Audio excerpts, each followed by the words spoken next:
أعوذ بالله السميع العلي العظيم من الشيطان اللعين الرجيم. بسم الله الرحمن الرحيم. الحمد لله رب العالمين. الصلاة والسلام على سيدنا ونبينا وشفيعنا وطبيب قلوبنا ومولانا ومقتدانا بالقاسم محمد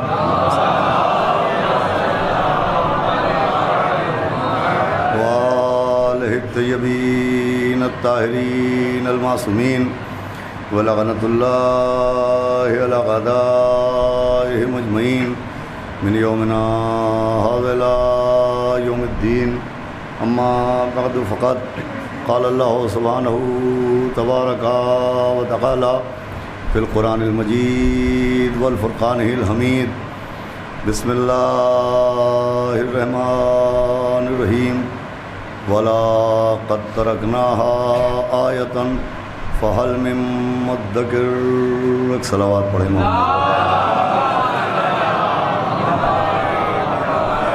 حضرات عزاداران سرکار سید الشہداء اور سوگواران حضرات اسیران کربلا اور پرساداران امام حسن عسکری علیہ السلام.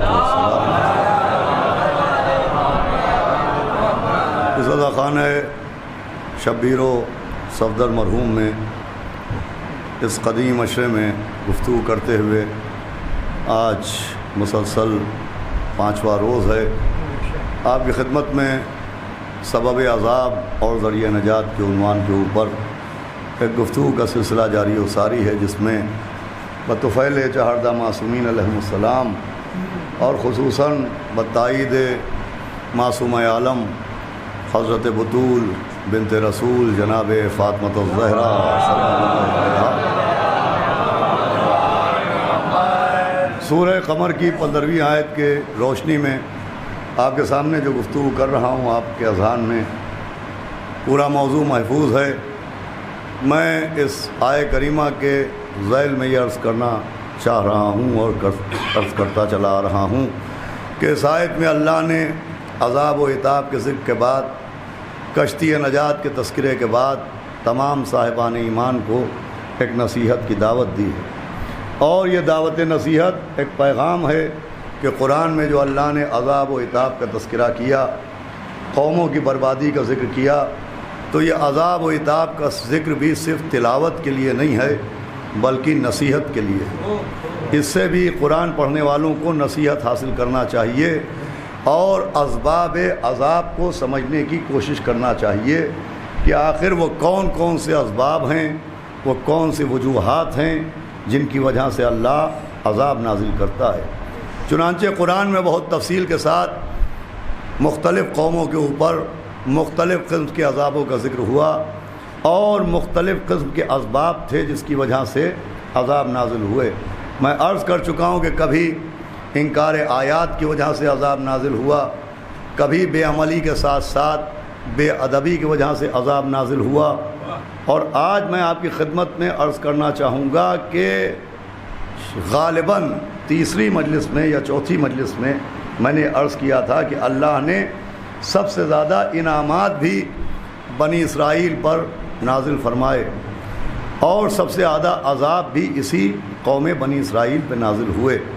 جہاں ایک سبب بنی اسرائیل پہ عذاب کا یہ تھا کہ یہ بے عمل ہونے کے ساتھ ساتھ بے ادب تھے، وہیں عزیزو اس قوم بنی اسرائیل پہ جو عذاب نازل ہوا، بس یہیں سے گفتگو کا آغاز ہوگا. اگر اس جملے کو آپ نے غور سے سن لیا کہ اس قوم پر جو عذاب نازل ہوا تو ایک سبب یہ تھا کہ اس قوم میں خدا پسندی کم تھی، خود پسندی زیادہ تھی.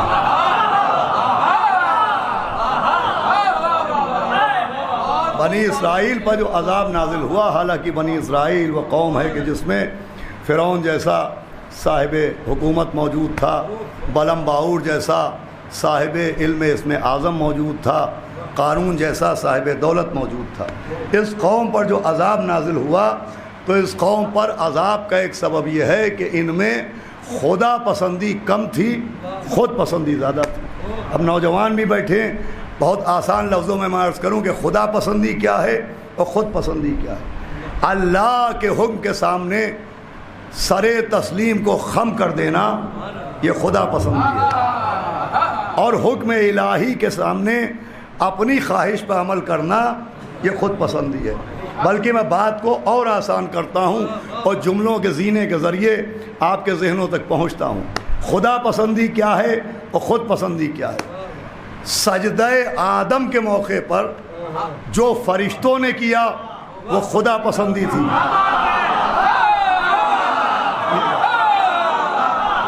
سجدہ آدم کے موقع پر جو فرشتوں نے کیا وہ خدا پسندی تھی، اور جو ابلیس نے کیا وہ خود پسندی تھی۔ جب جناب نوح کے دور میں عذاب آیا، طوفان آیا، تو کشتی نجات کے اندر جانا خدا پسندی ہے، کشتی کو چھوڑ کے پہاڑ پر چڑھ جانا، ایک ایک جملے پر توجہ چاہتا ہوں، خود پسندی ہے۔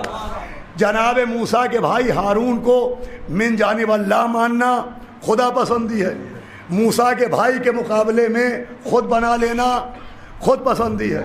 جناب عیسیٰ کو خدا کا نبی ماننا خدا پسندی ہے، ان کو خدا کا بیٹا ماننا، ایک ایک جملہ سنیے گا، خود پسندی ہے۔ نبی کو ما فوق البشر ماننا خدا پسندی ہے، اور اپنا جیسا بشر ماننا گا یہ خود پسندی ہے۔ ارے غدیر میں خدا کے چنے ہوئے کو ماننا خدا پسندی ہے، اور سقیفہ میں خود چن لینا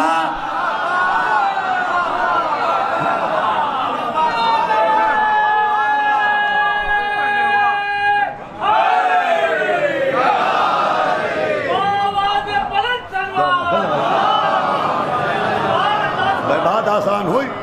بھائی غدیر میں اللہ کے انتخاب کو ماننا خدا پسندی ہے، اور خود سقیفہ میں جا کے چن لینا خود پسندی ہے۔ مولا علی کو پہلا امام ماننا خدا پسندی ہے، اور چوتھا ماننا خود پسندی ہے۔ صلوات بھیجے محمد و آل محمد۔ دیکھیں بات آسان ہو گئی، آپ متوجہ ہو گئے۔ خدا پسندی اور خود پسندی، تو بنی اسرائیل پر جو عذاب نازل ہوا وہ اس لیے کہ ان میں خدا پسندی نہیں تھی، خود پسندی تھی۔ بھائی صاحبان فہم بیٹھے ہوئے، ان میں خدا پسندی نہیں تھی، خود پسندی تھی۔ آپ دلیل مانگیے تو دلیل یہ ہے کہ خدا کو یہ پسند تھا کہ وہ من و سلوہ کھائیں، آسمان کا کھانا کھائیں، ان کو یہ پسند آیا کہ وہ خود زمین سے اگائیں۔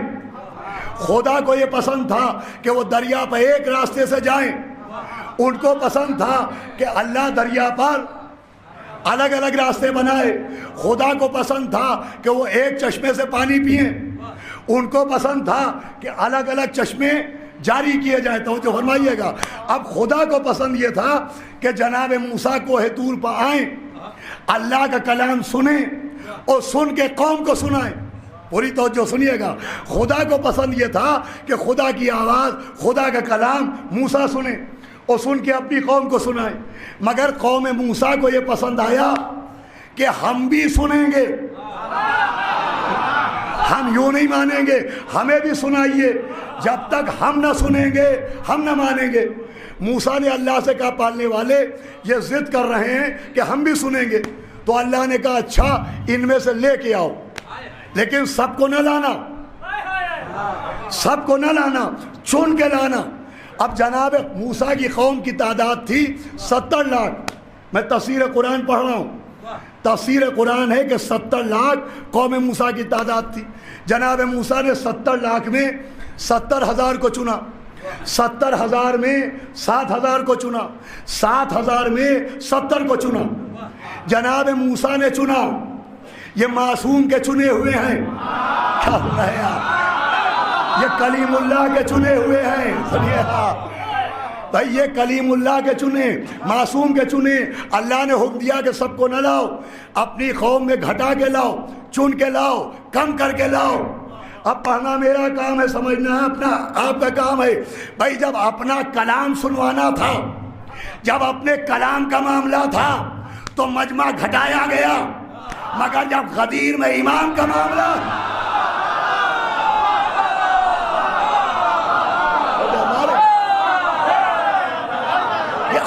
والوں کو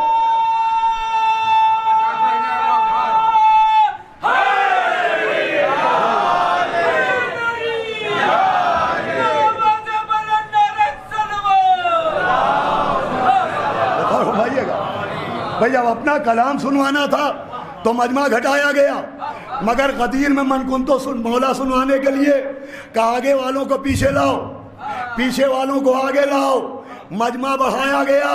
میں کہوں گا پالنے والے اپنے کلام کے لیے مجمع گھٹا دیا، 70 لاکھ پہ 70,000 کر دیے، اور یہاں آگے والے پیچھے لائے جائیں، پیچھے والے آگے بلائے جائیں۔ یہ کیا معاملہ ہے؟ آواز آئے گی میرا کلام سننا موسیٰ کی فضیلت ہے، مگر علی کی ولایت کائنات کی ضرورت ہے۔ صلوات بھیجو محمد و آل محمد۔ دیکھیے آج بہت اہم منزل ہے، انشاءاللہ محظوظ ہو کے جائیں گے، دعا دے کے جائیں گے۔ اب لے کے چلے موسیٰ کس کو؟ اپنے چنے ہوئوں کو، جن کو موسیٰ نے چنا تھا۔ وہ آئے، اب کوہ طور پر پہنچے، اللہ کی آواز آئی۔ اب اللہ کی آواز سن چکے، اب مان لینا چاہیے، مگر وہاں بھی پسڑ گئے کہ پتہ نہیں کس کی آواز ہے، دیکھیں تو مانے، دیکھیں تو مانے، پرانے کافروں کی پرانی عادت ہے کہ سنے تو مانے، دیکھے تو مانے۔ اب سمجھ میں آیا غدیر میں نبی نے من کن تو مولا کہہ کے سنایا کیوں، علی کو ہاتھوں پر اٹھایا کیوں؟ سمجھایا یہ غدیر میں میرے پاس محمد والے نہیں بیٹھے ہیں، کچھ موسیٰ والے ہی ہیں۔ ارے سب خدا پسند نہیں بیٹھے ہیں، کچھ خود پسند بھی بیٹھے ہیں۔ صلوات بھیجے محمد و آل محمد۔ تو سنیے گا میں کس رخ سے بات کروں۔ اب دیکھیں ہمارا جو شیعہ اثنا عشری کا نظریہ ہے کہ امام منصوص من اللہ ہوگا، من جانب اللہ ہوگا، اللہ کے علاوہ کوئی نہیں چنے گا۔ تو اللہ کو یہ پیغام سمجھانا تھا کہ دیکھو میں نے من اللہ پر زور کیوں دیا ہے، میں نے من اللہ پر زور کیوں دیا ہے کہ انا ہدیناہ السبیل اما شاکرا و اما کفورا۔ انتظام ہدایت میں نے کیا، چاہے تم شکر کرو چاہے کفر کرو۔ انی جاعل فی الارض خلیفہ، زمین پر میں خلیفہ بناتا ہوں۔ یہ میں کی تکرار کیوں ہے؟ اللہ کسی اور کو چننے کا حق کیوں نہیں دیتا؟ یہ موسیٰ کے ذریعے چاہے یہاں سمجھیے گا چاہے گھر جا کے سمجھیے گا، موسیٰ کو تو ایک آئیڈیل بنایا گیا، موسیٰ کو ایک بہانہ بنایا گیا اور سمجھایا گیا آؤ سمجھو جب موسیٰ کے چنے ایسے ہیں تو سخیفہ کے چنے کیسے ہیں؟ اے صلوات بھیجے محمد و آل محمد۔ سنیے گا منزل بہت خاص ہے جہاں تک لے جانا چاہتا ہوں۔ تو خدا کی پسند اور ہے اور خود پسندی اور ہے۔ خود پسندی کیا ہے کہ دیکھے تو مانے، سنے تو مانے۔ اب خدا کو کیا پسند ہے سنیے گا، بسم اللہ الرحمن الرحیم، الف لام میم، ذالک الکتاب لا ریب فیہ ھدی للمتقین الذین یؤمنون بالغیب۔ پڑھے لکھے لوگ بیٹھے ہوئے، خدا کی پسند کیا ہے؟ خود پسندی ہے، دیکھے تو مانے، اور خدا کی پسند ہے کہ غیب پر ایمان رکھو۔ بھائی میرے ساتھ آئیے گا، یؤمنون بالغیب کہ جو غیب پر ایمان رکھے یہ خدا کی پسند ہے، بغیر دیکھے مانو، غیب پر ایمان رکھو یہ خدا کی پسند ہے۔ اب غیب کیا ہے؟ تو علماء نے جو غیب کی تشریح کی ہے وہ سنتے چلیے۔ غیب کیا ہے؟ الغیب ما غاب عن العیون۔ سنیے گا غور سے، غیب کی تعریف یہ ہے کہ الغیب ما غاب عن العیون۔ علماء نے لکھا ہے کہ جو آنکھوں سے غائب ہو وہ غیب ہے، جو آنکھوں سے نہ دکھائی دے وہ غیب ہے۔ چنانچہ جنت نہیں دکھائی دیتی، غیب ہے۔ کوثر نظر نہیں آتا، غیب ہے۔ فرشتے نظر نہیں آتے، غیب ہے۔ جہنم نظر نہیں آتا۔ بھائی پوری توجہ سنیے گا، غیب کسے کہتے ہیں؟ الغیب ما غاب عن العیون، کہ جو آنکھوں سے غائب ہو وہ غیب ہے۔ تو جنت آنکھوں سے غائب ہے، جہنم آنکھوں سے غائب ہے، کوثر آنکھوں سے غائب ہے، سلسبیل آنکھوں سے غائب ہے۔ اسے کہتے ہیں غیب۔ اور اس پر یقین رکھنے کو کہتے ہیں غیب پر ایمان. جنت پر یقین، غیب پر ایمان. کوثر پر یقین، غیب پر ایمان. سلسبیل پر یقین، غیب پر ایمان. حوروں پر یقین، غیب پر ایمان. ملائکہ پر یقین، غیب پر ایمان. یہ غیب پر ایمان کی دلیل ہے. آخری آدمی تک توجہ. لیکن میں یہ کہتا ہوں کہ یہ جنت پر یقین، کوثر پر یقین، سلسبیل پر یقین صرف غیب پر ایمان کی دلیل نہیں ہے، یہ نبی کو سچا ماننے کی دلیل ہے. بتا میرے ذہن سے جڑیے گا، یہ نبی کو سچا ماننے کی دلیل ہے. اس لیے کہ جو غائب باتیں ہم نے مانی اپنی تحقیق سے نہیں مانی. بھائی میرے ساتھ آئیے گا، یہ نبی کی تصدیق سے مانی.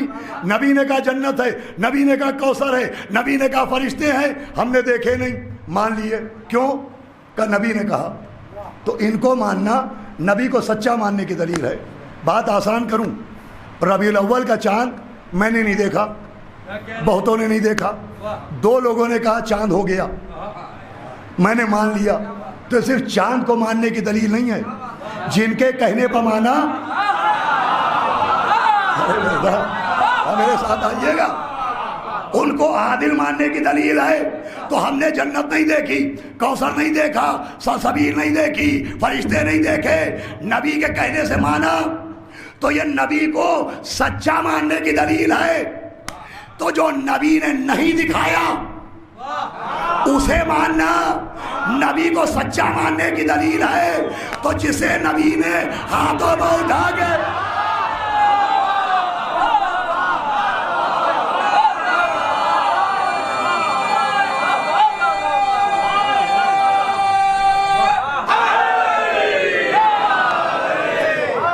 سنیے ازان گرامی بھائی، جسے نبی نے نہیں دکھایا اس کو ماننا بھی نبی کو سچا ماننے کی دلیل ہے. ارے غدیر سے مولا علی کو مولا ماننے کی دلیل نہیں ہے. بھئی یہ جملہ عرض کروں گا، نبی کو سچا ماننے کی دلیل ہے. تو غدیر کا انکار صرف علی کی ولایت کا انکار نہیں ہے، نبی کی صداقت کا.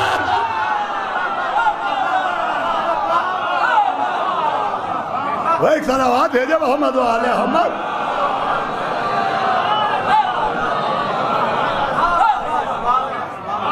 یہ نبی کی صداقت کا انکار ہے. اچھا نبی کی بھی حکمت دیکھیے شعیب بھائی، نبی کی حکمت دیکھیے. نبی نے مولا علی کو ہاتھوں پر اٹھا کے دکھایا نہیں ہے، لوگوں کے دلوں میں ایمان کو دیکھا ہے.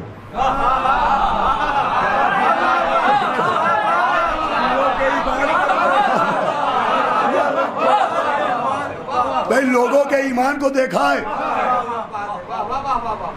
یہ نبی نے لوگوں کے دلوں کا آئینہ دیکھا کہ آج میں دیکھوں تم نے جنت کو مانا کہ نہیں مانا، کوثر کو مانا کہ نہیں مانا، سلسبیل کو مانا کہ نہیں مانا. ارے جو دکھائی دے رہا ہے جب اسے نہ مانا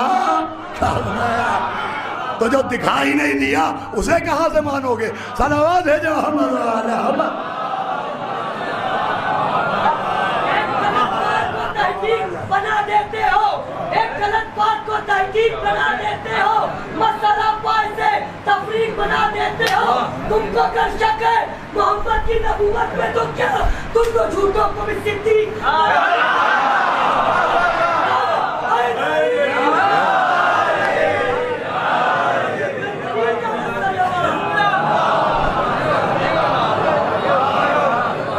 بھائی صلوات خرچ سمجھ کے نہیں، صلوات فرض سمجھ کے بھیجو.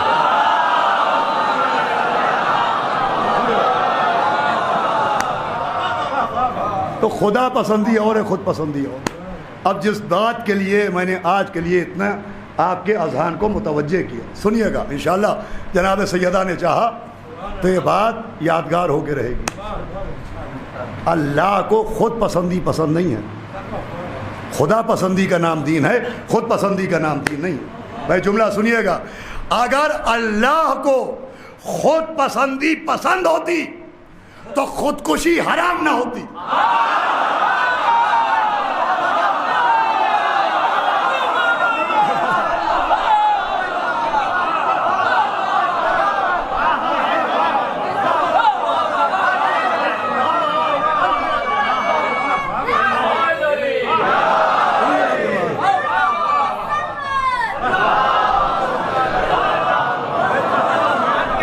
سنیے آزاد گرامی، میرا کچھ نہیں ہے، میں جناب سیدہ کی نالین کے صدقے میں پڑھتا ہوں جو پڑھتا ہوں، یہ سب انہی کی آتا ہے۔ خودکشی حرام نہ ہوتی، بھائی خودکشی کیوں حرام ہے؟ ایک آدمی نے خودکشی کی تو ہوتا کیا ہے کہ وہ مر گیا، تو مر گیا تو کون سے اچھمبے کی بات ہوئی؟ کل نفس ذائقۃ الموت، ہر نفس کو موت آنا ہے، اس پہ کون سی پریشانی کی بات ہو گئی؟ اسے شریعت نے حرام کیوں کر دیا؟ ارے اسے موت آ گئی، موت تو آنا ہی ہے، بیفور ٹائم آ گئی۔ صلوات بھیجے محمد علیہ محمد۔ سنیے گا خدمت جناب، ایک بہت اہم بات ہے، انشاءاللہ یادگار ہو جائے گی بی بی سیدہ کے صدقے میں۔ خودکشی حرام کیوں ہے؟ ارے ایک آدمی نے خودکشی کر لی، مر گیا، مرے ہی تو ہے وہ۔ بھئی آدمی بیمار ہوتا ہے تب بھی مرتا ہے، ایکسیڈنٹ ہو جائے تب بھی مرتا ہے، تو وہ بھی مر گیا، اس نے پھندا گلے میں لٹکا لیا، مر گیا، تو یہ حرام کیوں ہے؟ کہا صاحب یہ جو مرا ہے تو اس کی موت خدا کے حکم سے نہیں آئی ہے، خود کی پسند سے آئی ہے، خود کی پسند سے، خود کی پسند سے۔ بھیا جملہ دینا چاہ رہا ہوں میرے نوجوانوں، سننا، یہ خود کی پسند سے مرا۔ ارے اللہ اپنا مزاج سمجھا رہا ہے کہ جسے خود کی پسند کا مرنا برداشت نہیں، اسے خود کی پسند کا جینا کیا برداشت ہے؟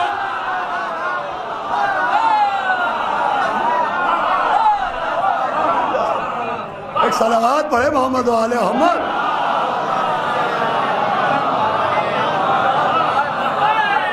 سننے کا بھی بہت اہم بات ہے، لو یہ ہمارا لائف اسٹائل ہے، ایک فیشن چلا ہے نا، یہ ہمارا لائف اسٹائل ہے، یہ ہمارا طرز زندگی ہے، ہم ایسے زندگی گزارتے ہیں۔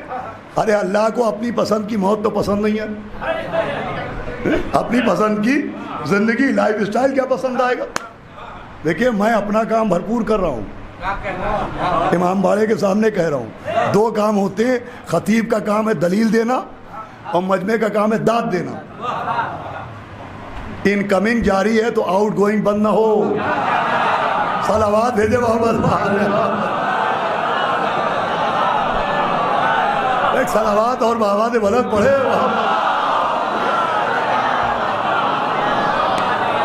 سنیے گا جناب سیدہ، مدد کریں گے میری۔ خودکشی حرام ہے۔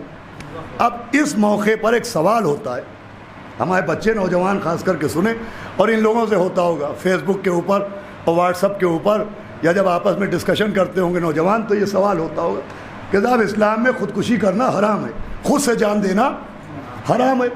تو جب خود سے جان دینا حرام ہے تو مولا علی کو جب معلوم تھا کہ ابن ملجم ان کا قاتل ہے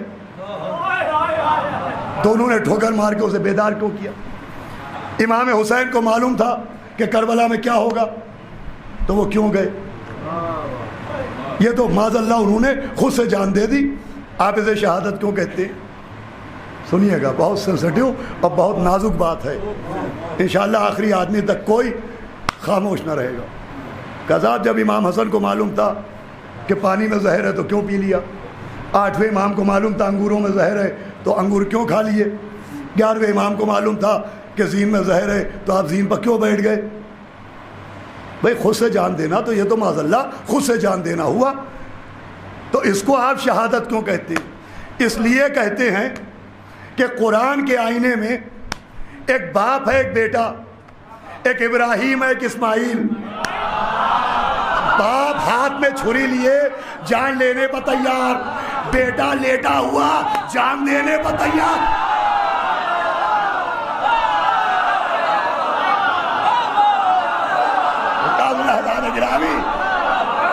صلوات ہے جب محمد علیہ محمد پر۔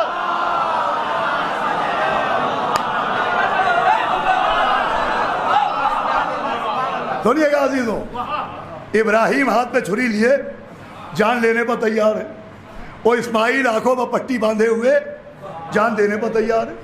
جیسے خود سے جان دینا حرام ہے ویسے ہی جان لینا بھی تو حرام ہے۔ بیٹا مرنے پر تیار خود سے، خود سے، اور باپ جان لینے پر تیار خود سے۔ مجھے بتائیے جو اسماعیل خود سے جان دینے پر تیار ہو گئے، اسے قربانی کیوں کہتے ہیں؟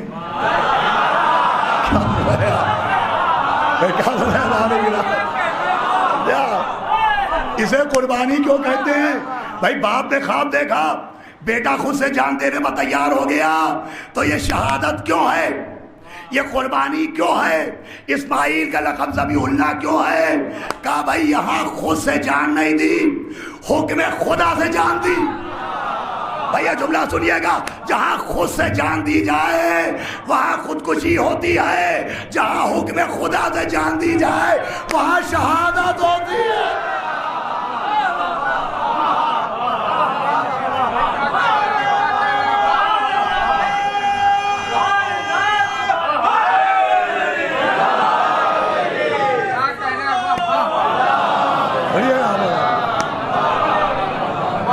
ابھی نہیں انشاءاللہ، ابھی تو ایک سب سے محکم دلیل میرے خطابت کے دامن میں اہل بیت کے صدقے موجود ہے، جو ابھی پیش کی جائے گی آپ کے ساتھ۔ کہا یہ تو خود سے جان دی، تو حکم خدا، مولا حسین ابھی مصائب نہیں ہے، جب نکلے تھے تو کہہ کے نکلے تھے ان اللہ شاء یرا کا قتیلہ، کہ میرے نانا نے خواب میں کہا ہے کہ حسین تم اللہ کی راہ میں قتل ہو جاؤ، تم اللہ کی راہ میں قتل ہو جاؤ۔ حکم خدا ہے، جہاں خود سے جان دی جائے وہاں خودکشی ہے، جہاں حکم خدا پر جان دی جائے وہاں شہادت ہے۔ سنیے گا، قرآن پڑھے قرآن، لوگ کہتے ہیں قرآن کافی ہے، ارے کاہے کے لیے کافی ہے بھائی؟ تشیع سمجھنے کو تو کافی ہوا نہیں۔ صلوات بھیجے محمد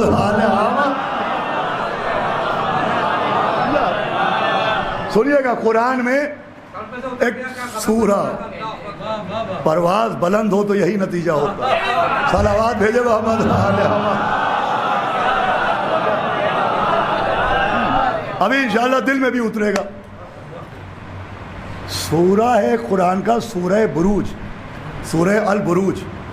سورہ البروج کا مطلب برجوں والا سورہ، ٹاور سمجھ لیجئے، برج سمجھ لیجئے، برجوں والا سورہ۔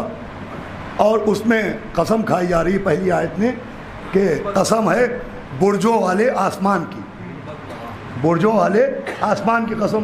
پیغمبر کی تفسیر موجود ہے، کسی نے پوچھا ہے برجوں والا آسمان کیا ہے اور برج کیا ہے؟ فرمایا آسمان میں ہوں، برج 12 امام ہیں۔ صلوات بھیجے محمد احمد۔ دیکھیں اگر ذرا صحیح مجھے محسوس ہوا کہ آپ تھک گئے تو یہ اہم نتیجہ آپ تک نہ پہنچاؤں گا۔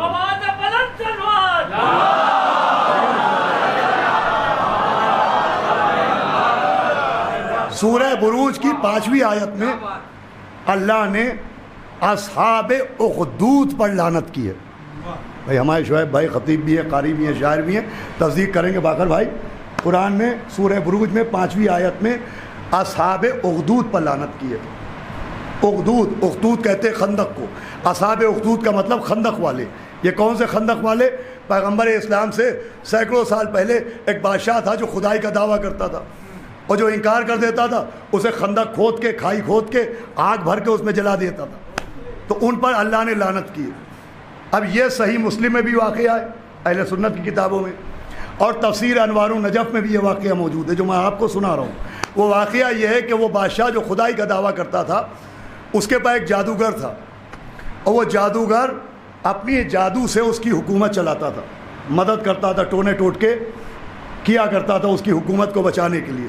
ایسا خدا تھا کہ جادوگر کا محتاج تھا۔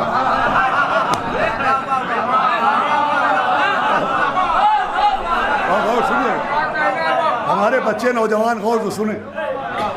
اور وہ جادوگر جب بوڑھا ہو گیا تو اس جادوگر نے کہا کہ اب میں بوڑھا ہو گیا ہوں، اب میں تھوڑے دن بعد مر جاؤں گا، تو میں چاہتا ہوں کہ میرے لیے کوئی ایک شاگرد کا انتظام کیا جائے کہ جس کو میں اپنا جادو سکھاؤں، تاکہ میرے بعد وہ بچہ جادو سیکھ کے تیرے بچوں کی مدد کرے اور تیری حکومت میں جادو کے ذریعے مدد کرے، کوئی بچہ ڈھونڈا جائے۔ تو ایک نوجوان لڑکا منتخب ہوا جادو سیکھنے کے لیے۔ تفسیر قرآن سنا رہا ہوں۔ اب جب وہ لڑکا اپنے گھر سے جادو سیکھنے کے لیے اس جادوگر کے گھر جاتا تھا، تو اس لڑکے کے اور جادوگر کے گھر کے بیچ میں ایک اللہ والے کا گھر تھا، ایک موحد توحید پرست کا گھر تھا جو آسمانی کتابوں کی تلاوت کرتا رہتا تھا۔ یہ جب لڑکا جادو سیکھنے کے لیے ٹیوشن لینے کے لیے جادو کا ٹیوشن لینے کے لیے جاتا تھا تو وہ راہب تلاوت کرتا تھا، یہ رک جاتا تھا اور اس کی تلاوت کے ذریعے یہ دھیمے دھیمے توحید سیکھنے لگا۔ کیا انتظام تھا اللہ کا! اور جو سنیے گا کہ جسے جادو سکھانے کے لیے منتخب کیا گیا اسے اللہ دین سکھا رہا تھا، اور دین سیکھتے سیکھتے اس لڑکے کی زبان میں تاثیر آ گئی۔ یہ جس کے لیے دعا کرتا تھا وہ دعا پوری ہو جاتی تھی۔ تو جب یہ خبر پھیلی کہ یہ لڑکا جس کے لیے دعا کر دیتا ہے دعا پوری ہو جاتی ہے، اندھے کو آنکھیں دے رہا ہے، اپاہج کو صحت مند کر رہا ہے، بیمار کو شفا دے رہا ہے، تو بادشاہ نے بلایا اور کہا یہ بتا کہ ہم نے سنا ہے کہ تو جو کہہ دیتا ہے وہ ہو جاتا ہے، یہ طاقت تیرے پاس کہاں سے آئی؟ اور تو اندھوں کو بینا کیسے کر لیتا ہے، مریض کو شفا کیسے دے لیتا ہے؟ تو لڑکے نے مسکرا کے کہا میں نہیں کرتا ہوں، میرا خدا کرتا ہے۔ کہا میں نہیں کرتا ہوں، میرا خدا کرتا ہے۔ تو کہا اچھا میرے علاوہ بھی کوئی خدا ہے؟ کہا وہ تیرا بھی خدا ہے میرا بھی خدا ہے۔ تو اب بادشاہ کو جلال آیا، اس نے کہا جاؤ اور سب سے اونچے پہاڑ سے اس لڑکے کو پھینکو کہ ہڈیاں چور چور ہو جائیں۔ سپاہی گئے اور پہاڑ کے اوپر سے پھینکا، لڑکا نیچے گرا، کپڑے جھاڑتا ہوا اٹھا اور کلمہ پڑھتے ہوئے آگے بڑھ گیا۔ بادشاہ نے سپاہیوں سے کہا اب اسے سمندر میں لے جاؤ اور بیچوں بیچ ڈبو کہ وہاں کوئی بچانے والا نہ ہو۔ وہاں پر لے جا کے کشتی سے دریا میں پھینکا گیا سمندر میں، وہ تیرتا ہوا پھر ساحل پر پہنچ گیا۔ تو بادشاہ نے کہا کہ حیرت ہے تجھے موت نہیں آ رہی ہے؟ کہا تو چاہے گا تو کبھی نہیں آئے گی۔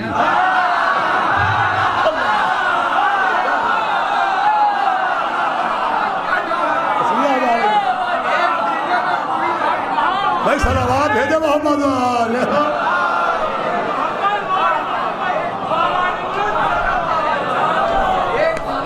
بھائی سنیے گا جانے گرامی، کہا تو چاہے گا تو موت نہیں آئے گی، زندگی بھی میرے خدا کے ہاتھ میں ہے اور موت بھی میرے خدا کے ہاتھ میں۔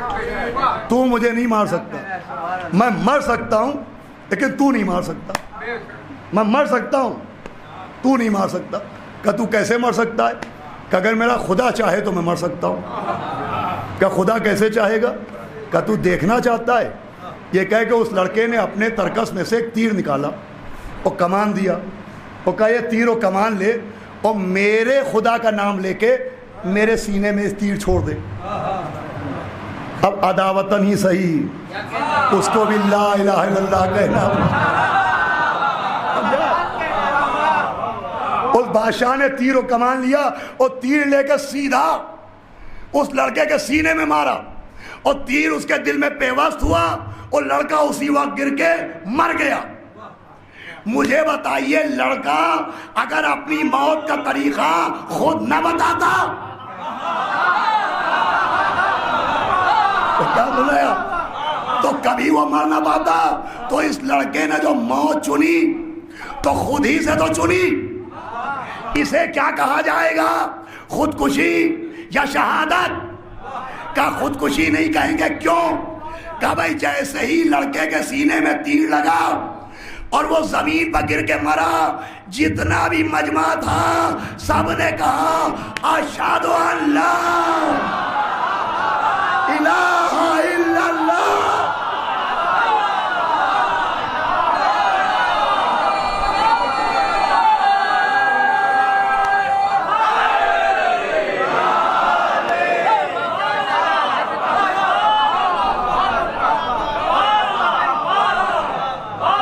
اسے خودکشی نہیں کہا جائے گا۔ بھائی موت کا طریقہ خود بتایا، اپنی شہادت کا طریقہ خود بتایا، اپنے کو قتل کرنے کا طریقہ خود بتایا، مگر یہ خودکشی نہیں ہے، یہ شہادت ہے۔ کیوں؟ کہ بھائی اس کے مرنے سے کتنے لوگ صاحب ایمان ہو گئے۔ اور نتیجہ دے رہو، اس کا مطلب کیا کیا گیا یہ نہیں دیکھا جائے گا، کیا ہوا یہ دیکھا جائے گا۔ تو مولا حسین نے کربلا میں کیا کیا یہ نہ دیکھو، شہادت کے بعد کیا ہوا۔ شاست حسین بعد پادشاہ است حسین، دین است حسین، دیوانہ است حسین، سردار ندار دست در دست یزید، حقا کے بنا لا الہ.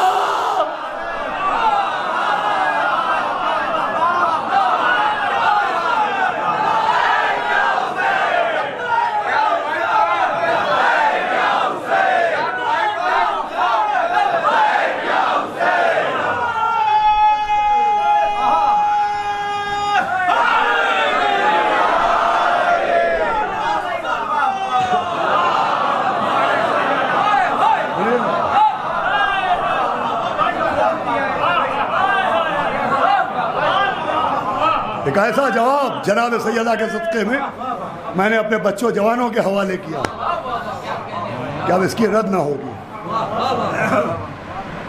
بھائی خود سے جان دی اس نے، مگر وہاں کیا ہوا؟ لا الہ الا اللہ.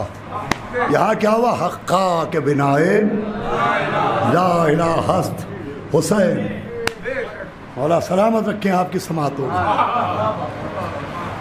خودکشی اور ہے، شہادت اور ہے.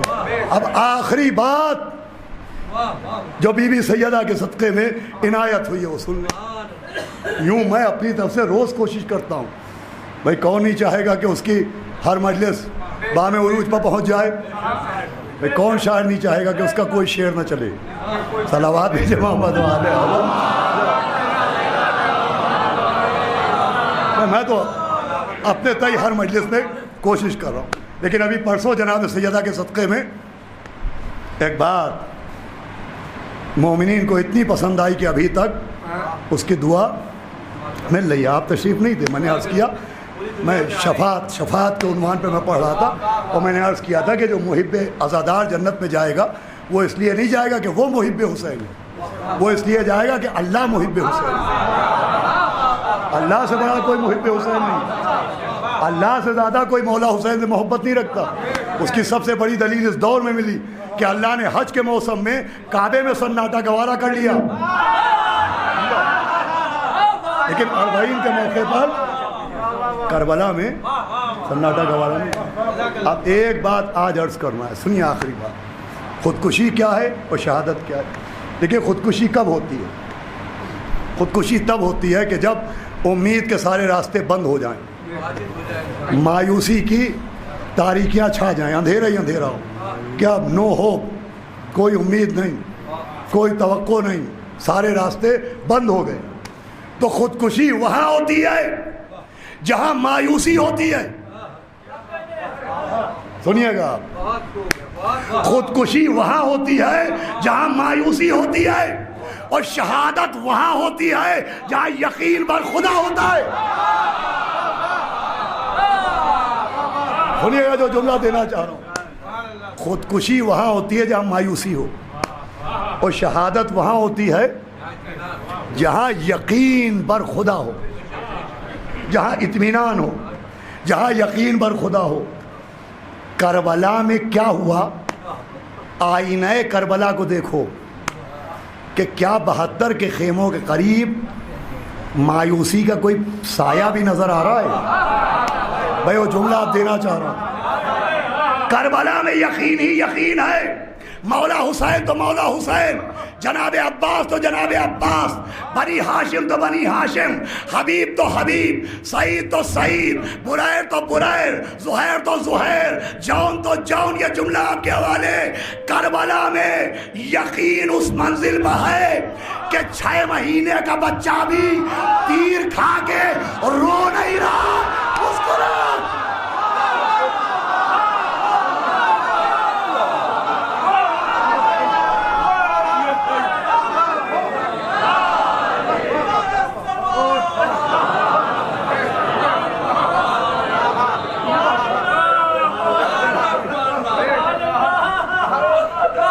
منزل پر یقین. ابھی تو زیارت میں کہتے ہیں حتی اتاکل یقین. مولا آپ کو سلامت رکھے. عزیزوں، خود پسندی اور ہے، خدا پسندی اور. کربلا میں خدا پسندی ہے، یقین بر خدا، خدا پسندی ہے. ایسا یقین، ایسا یقین، ایسا یقین کہ شب عاشور آ گئی، چراغ گل کر دیا گیا، جسے جانا ہو چلا جائے۔ سب سے پہلے جناب مسلم ابن اوسجہ کی آواز ہے کہ فرزند رسول ہم نے آپ کو گودوں میں کھلایا ہے۔ جناب مسلم ابن اوسجہ بھی ضعیف تھے کہ ہم آپ کے گھر کے نوکر ہیں، گودوں میں پالا ہے۔ آپ نے کیا کہہ دیا ہم آپ کو چھوڑ کے چلے جائیں؟ دیکھیں قینچی سے ہمارا گوشت مہین مہین بھی کاٹا جائے، ہم آپ کو چھوڑ کے جانے والے نہیں ہیں۔ جناب جون دیکھیں، کچھ پرانے زمانے میں عزاداری کے رسم و رواج کہیے یا دستور کہیے جو اب کم ہوتے جا رہے ہیں۔ ہمارے پرانے علماء شب عاشور خصوصاً کمر میں اپنے ایک پٹکا باندھتے تھے، آپ کو یاد ہوگا۔ شب عاشور امامہ نہیں رہتا تو سر پہ، مگر کمر میں ایک پٹکا باندھتے تھے۔ یہ کیا ہے؟ یہ نصرت سرکار سید الشہداء کا اعلان ہے، کمر کس لینا۔ یہ جناب جون کی سیرت ہے کہ جناب جون کھڑے ہوئے اور جھکی ہوئی کمر کو پٹکے سے باندھا، تو کہا فرزند رسول گودوں میں کھلایا ہے، آپ چھوڑ کے نہیں جائیں گے، ذرا چراغ روشن کیجئے۔ اب جو چراغ روشن فرمایا تو دیکھا جن کے پاس تلواریں تھیں وہ تلواروں پر گلے رکھے، جن کے پاس نیزے تھے وہ نیزے سینے سے لگائے۔ آواز دیتے فرزند رسول ذرا ہلکا سا اشارہ کرو تو ہم اپنے گلوں کو ایسا ہلائیں کہ ہماری تلواروں سے ہمارے گلے کٹ جائے، ہم اپنے سینوں پر اتنا زور دیں کہ ہمارے نیزے ہماری پشت سے نکل آئیں۔ ہم آپ کو چھوڑ کے نہیں جائیں گے، نہ چھوڑ کے نہیں جائیں گے آپ کو۔ ابھی مولا حسین کچھ کہتے کہ خیمے کا پردہ ہلا، جناب فضہ کی آواز آئی، اصحاب باوفا آپ خوش نصیب ہیں کہ علی کی بڑی بیٹی آپ کو سلام کرے۔ یہ سنا تھا کہ امامے اتار کے پھینک دیے گئے کہ یہ کیسا وقت ہے کہ شہزادیاں غلاموں کو سلام کہلوا رہی ہیں۔ میں کہوں گے اصحاب باوفا، ارے شب عاشور شہزادی کے سلام کا بڑا خیال رکھا، ہائے شام غریبہ، ہماری گفتگو تمام ہو رہی ہے، آپ کی آوازیں بلند ہیں، اور یہی طریقہ ہے رونے کا، یہی آواز بلند رونا۔ نہ جانے کتنی مرتبہ میں پڑھ چکا ہوں کہ جب ایک شاعر یا ایک ذاکر، ایک خطیب، ایک عالم فضائل پڑھتے ہیں اور کوئی سبحان اللہ کہتا ہے تو پڑھنے والے کو طاقت ملتی ہے، مگر جب آپ چیخ کے روتے ہیں تو جناب سیدہ کو راحت ملتی ہے، جناب سیدہ کو تسلی ملتی ہے۔ چھٹے امام نے فرمایا ہے کہ جو ہمارے جد مظلوم کے غم میں گریہ کرتا ہے وہ ہماری دادی جناب سیدہ کی نصرت کرتا ہے۔ بات جناب زینب تک آ گئی کہ بی بی زینب کے سلام کا اتنا خیال کیا۔ ہاں عزیزوں، بی بی زینب، میں نے ایک بہت معتبر عالم سے سنا ہے کہ جب مولا حسن مجتبیٰ علیہ السلام 2 برس کے ہوئے اور مولا کائنات گھر میں تشریف لاتے تھے اور مولا حسن مولا علی کو دیکھ کے ان کی طرف دوڑتے تھے تو مولا علی امام حسن کو گود میں اٹھا لیتے تھے۔ جب مولا حسین 2 برس کے ہوئے آپ اپنے بابا کو دیکھ کے دوڑتے تھے تو مولا علی انہیں بھی گود میں اٹھا لیتے تھے۔ لیکن بی بی فضہ کہتی ہے میں نے دیکھا کہ جب میری شہزادی 2 برس کی ہو گئی اور وہ اپنے بابا کی طرف دوڑتی تھی تو مولا علی انہیں گود میں نہیں لیتے تھے، اپنی انگلی ان کے دست مطہر میں تھما دیتے تھے اور آنگن کے اس کونے سے اس کونے تک لے جاتے تھے اور اس کونے سے اس کونے تک لاتے تھے۔ فضہ کہتی ہے ایک دن میں نے پوچھ لیا کہ آقا ارے بیٹوں کو گود میں لیتے ہو، بیٹی کو گود میں کیوں نہیں لیتے؟ عجب جواب دیا کہ فضہ میں زینب کو پیدل چلنے کا عادی بنا رہا ہوں، لے کے کربلا سے کوفہ، کوفے سے شام، میری بیٹی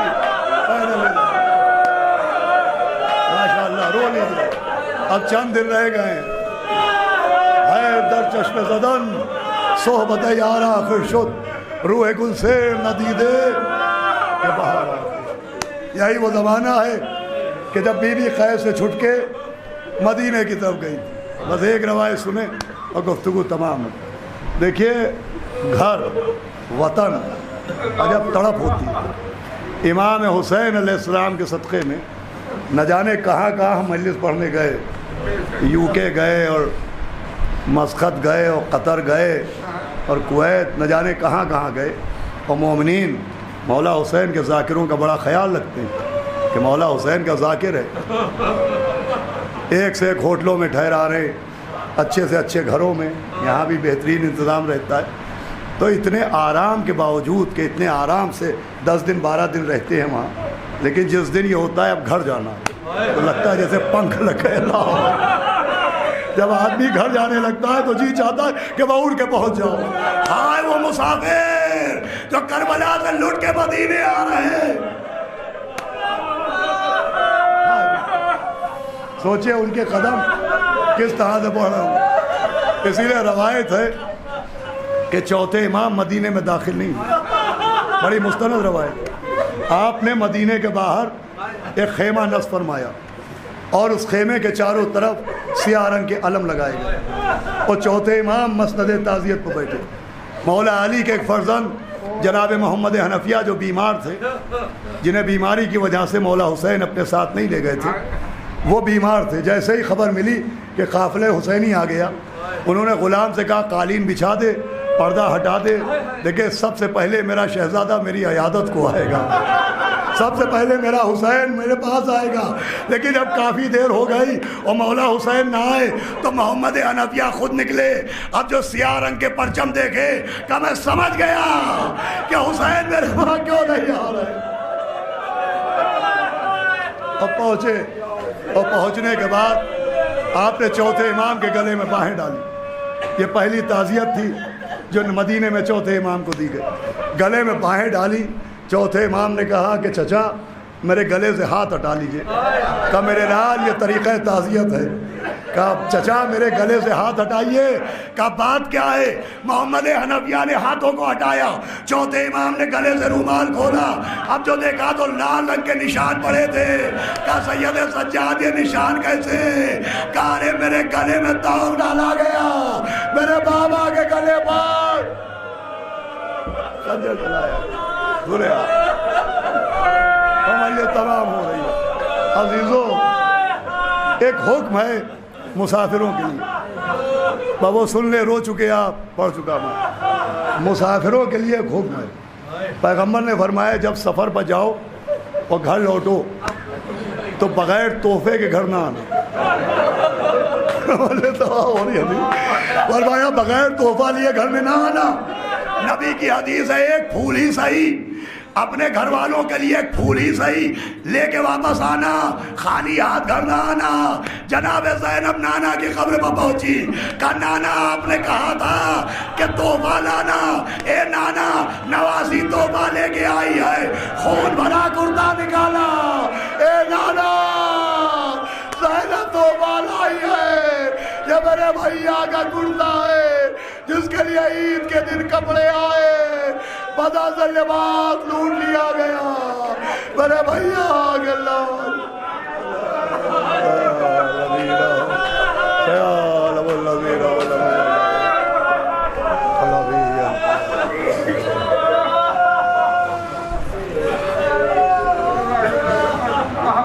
ماتم حسین۔